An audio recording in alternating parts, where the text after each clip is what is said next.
thermal fluid sciences experts. This is ProReadyEngineer. See, by definition, enthalpy is internal energy U plus PV, pressure multiplied by volume, and this is specific volume, so essentially 1 over rho, so P over rho, or PV. Enthalpy expresses the amount of energy at a certain temperature. Expresses like reflects, gives you a meaning, a feel for an amount of energy. By itself is not a very useful number. By itself is not a very useful number. What is actually useful and comes into play in engineering design calculations and problems is delta H, how it did change.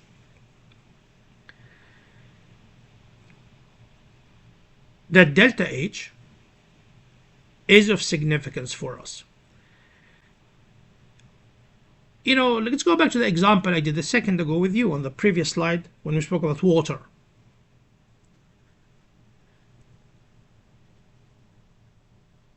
If you look at 1 degree difference, you get a CP. You turn it on, 1 degree. That's a definition of CP. How about if I do the 10 degrees thing? That's now a delta H, which is equal to CP delta T.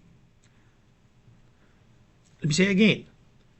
Enthalpy H can be calculated for water as CP multiplied by temperature, CP times T, like here. You say, but I see a CV here. Well, we discussed on the previous slide, it's a CV, it's a CP, it's a C, it doesn't matter for liquids and solids.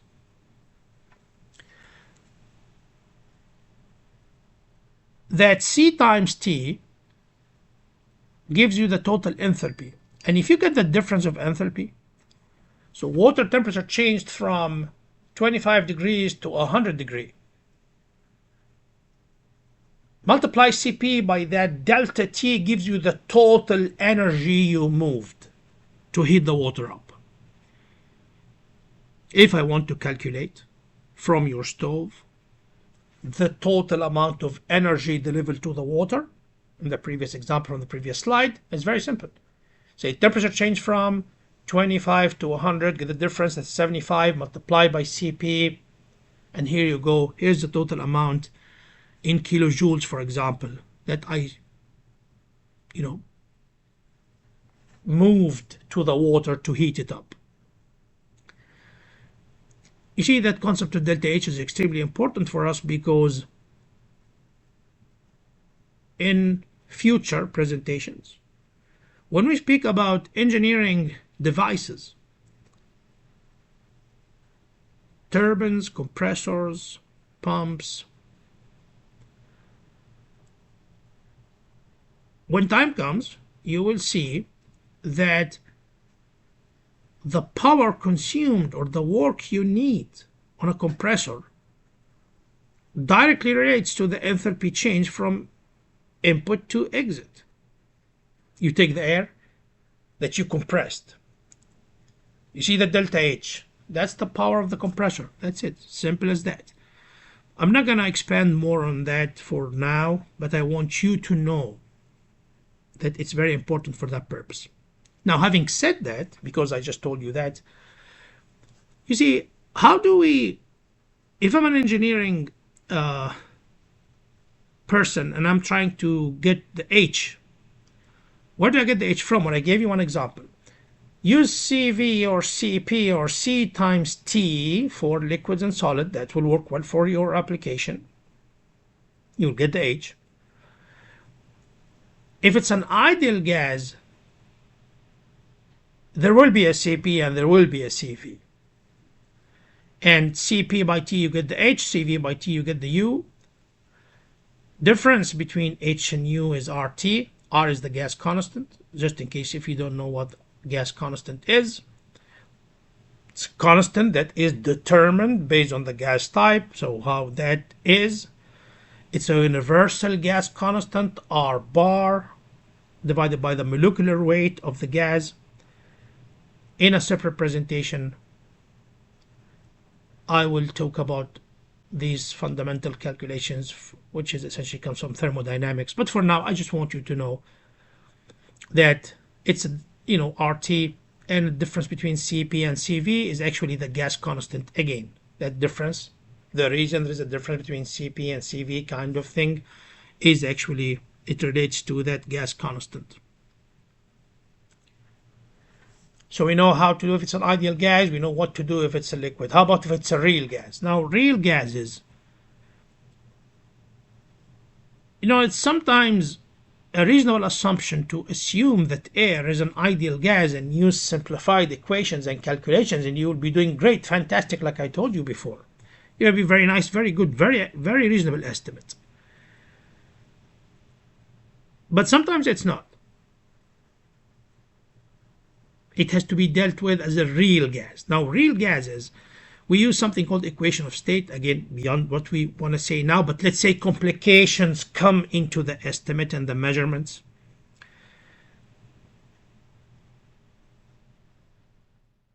Steam, for example, is not an ideal gas. It has to be dealt with this level of complexity. Likewise is R134A, that's a refrigerant. Just in case you've never heard what's a refrigerant before, the fridge and the freezer, your AC, things that make things cold, work using a medium like R134A, which was in the past more commonly a Freon. In a different work, we'll discuss about these concepts and why these working mediums. But for now, know that this is the medium in your car. AC has R134A. When you are designing that car for your, AC for your car, you need H, the value of H, because I just told you there is going to be compressor. The most part of your car, there's a compressor sitting there for your AC. If you want to calculate the work, it draws power of your engine. It's driven by your engine. That work is essentially delta H. So where do I get the H from to do my design and calculation? And you get it from this chart up top here. It's called the pH diagram. That's really your source of information. It has pressure on the y-axis, H on the x-axis. And I'm not trying today to go over this level of details. Again, it's a separate topic, but very quick. You see this line, this line, this line. These are constant temperature lines. And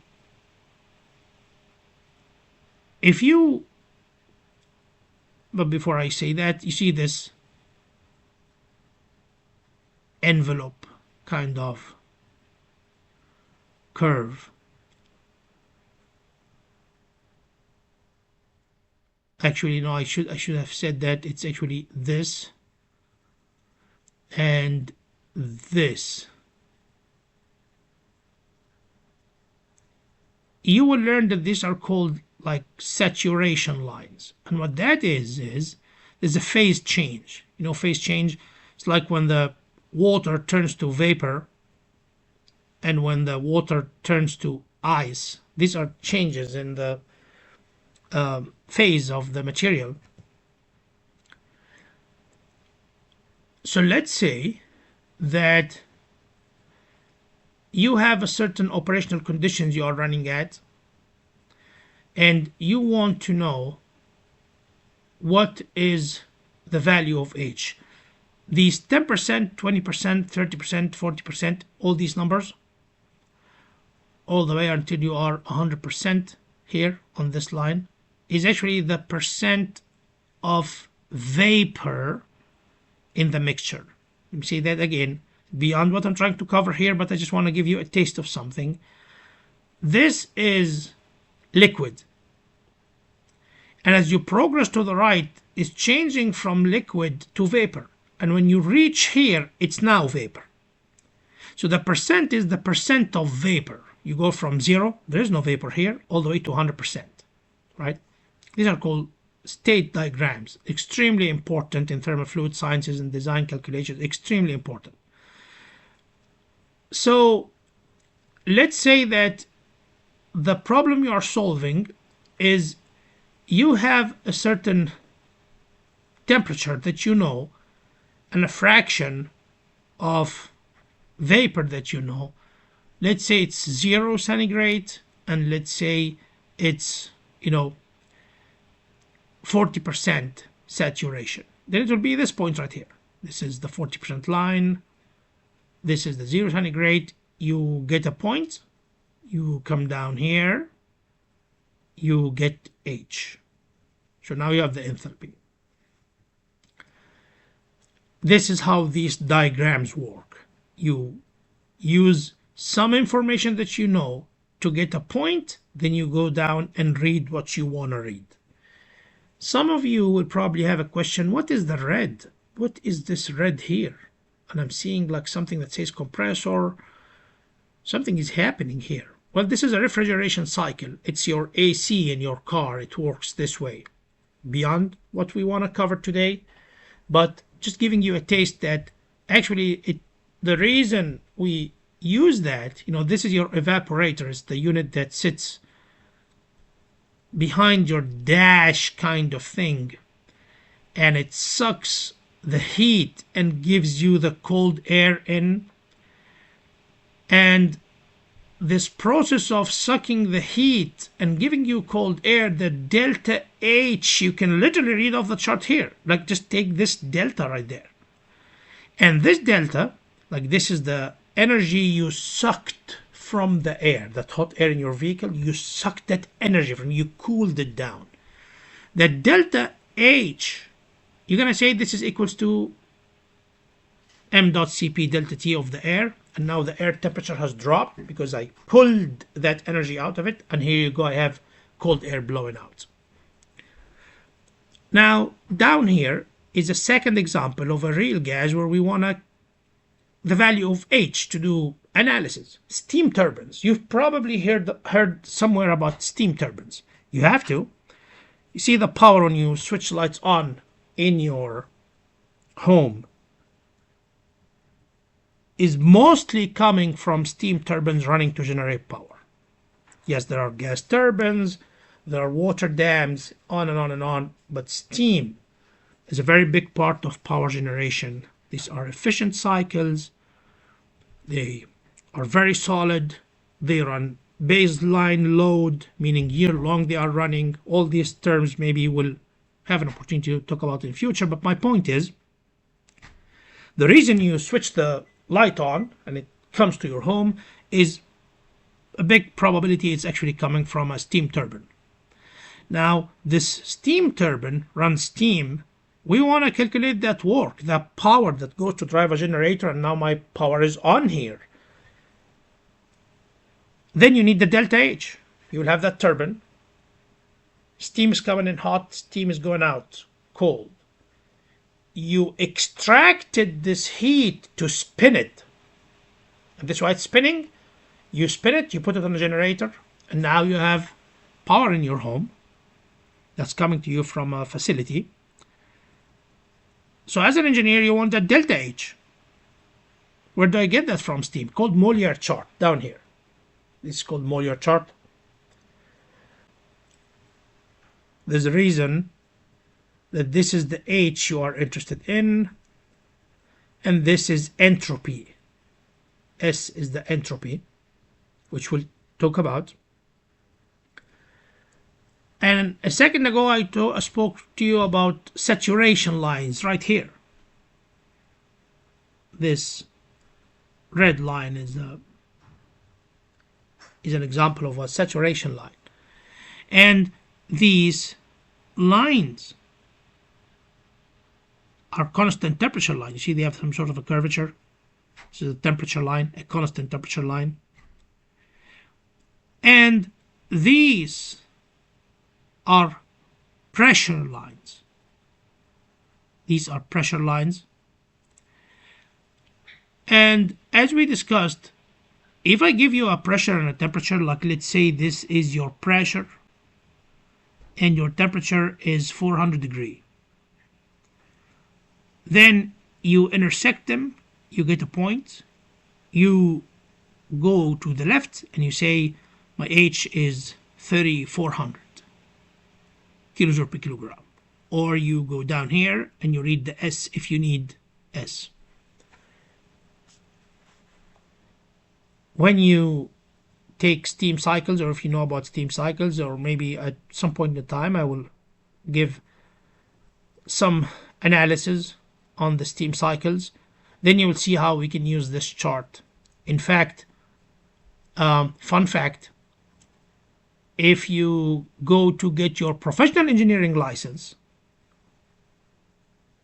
all those things that I discussed here will pop up in your exam as a professional engineer. You know why is that? Because these are the basics of engineering. If you don't know that, there's a big problem. You don't know how to use those things, what they exactly mean, how to use these tools. And I think this is a very important input that I said now. You see the information I'm going over, this is not trivial. This is not like useless. This is extremely important. It goes in a professional engineer certification exam, right? Okay, good.